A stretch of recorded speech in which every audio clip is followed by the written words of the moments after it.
آسمان کہنے لگا اے زمین میں پھر بھی تجھ سے اعلیٰ ہوں، وہ اس لیے کہ مجھ میں سورج چاند ستارے ہیں۔ زمین کہنے لگی اے آسمان اگر تجھ میں سورج چاند ستارے ہیں تو مجھ میں بھی طائف جیسی حسین وادیاں ہیں۔ آسمان کہنے لگا اے زمین میں پھر بھی تجھ سے اعلیٰ ہوں، وہ اس لیے کہ مجھ میں عرش اعلیٰ ہے۔ زمین کہنے لگی یہ کوئی فخر کی بات نہیں ہے، اگر تجھ میں عرش اعلیٰ ہے تو مجھ میں بھی بیت اللہ ہے۔ آسمان کہنے لگا اے زمین میں پھر بھی تجھ سے اعلیٰ ہوں، وہ اس لیے کہ مجھ میں حور و علما رہتی ہے۔ آسمان کہنے لگا اے زمین میں اس لیے تجھ سے اعلیٰ ہوں کیونکہ مجھ میں حور و علما رہتی ہے۔ زمین کہنے لگی اے آسمان اگر تجھ میں حور و علما رہتی ہے تو مجھ میں بھی یوسف سے شہزادے رہتے ہیں۔ آسمان نے کہنے لگا اے زمین میں پھر بھی تجھ سے اعلیٰ ہوں۔ زمین کہنے لگی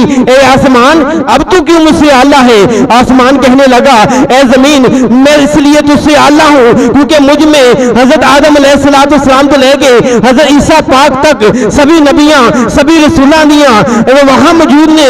آسمان نے جو ایک گل کہی زمین نے آسمان کی طرف دیکھا تو مسکرا لگ پئی، تو مسکرا کے کیا سبحان اللہ، اونچی بات کہتے سبحان اللہ، کیونکہ اللہ رب العزت نے جو اس رات کا ذکر کیا تو اللہ نے بھی فرمایا سبحان اللہ، ہوں تو سبحان اللہ بندے کو سبحان اللہ۔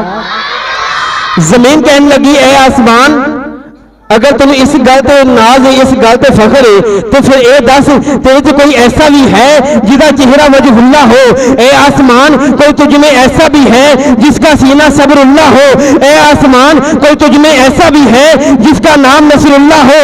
اے آسمان کوئی تجھ میں ایسا بھی ہے جس کی آنکھیں عین اللہ ہو؟ اے آسمان کوئی تجھ میں ایسا بھی ہے جس کا صحابی رضی اللہ ہو؟ اے آسمان کوئی تجھ میں ایسا بھی ہے جس کا لشکر حزب اللہ ہو؟ اے آسمان کوئی تجھ میں ایسا بھی ہے جس کا رب سدرۃ اللہ ہو؟ آسمان نے یہ بات سنی خاموش ہو گیا، خاموش ہو گیا، زمین سے منازعہ چھوڑ دیا، اپنے رب کے ہاں شکوہ کرنا شروع کر دیا، کہنے لگا یا اللہ میں آج تیرے محبوب کی وجہ سے زمین سے مناظرہ ہار چکا ہوں، یا اللہ میرا یہ دل چاہتا ہے کہ تو کوئی ایسا انتظام کر کہ تیرا محبوب بن ٹھن کر سج سور کر دنیا چھوڑ کر تجھ میں آ جائے، میں قدموں کے بوسے لے لوں۔ اللہ رب العزت آسمان سے فرماتا ہے اے آسمان 27 رجب کی 27 شب آئے گی، میرا محبوب بن ٹھن کر سج سور کر دنیا چھوڑ کر تجھ میں آئے گا، میں عرش فرش سجا دوں گا، محبوب کا جلوہ کرا دوں گا، میں عرش فرش سجا دوں گا، محبوب کا جلوہ دکھا دوں گا۔ یا علی حق چاریا یا علی میں عرش فرش سجا دوں گا، محبوب کا جلوہ دکھا دوں گا۔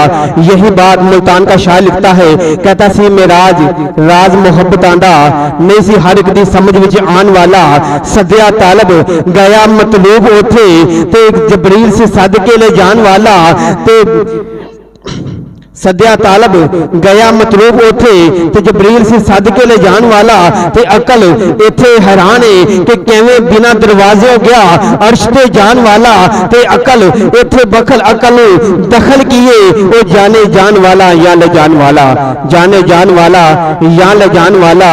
پھر کیا کہتا ہے شاعر، کہتا ہے خدا کی عظمتیں کیا ہے محمد مصطفیٰ جانے، خدا کی عظمتیں کیا ہے محمد مصطفیٰ جانے، مقام مصطفیٰ کیا ہے محمد کا خدا جانے، صدا کرنا میرے بس میں تھی میں نے تو صدا کرنی ہے، کتنی منزلیں آگے محمد کا خدا جانے، ہے کتنی منزلیں آگے محمد کا خدا جانے۔ اسی کے ساتھ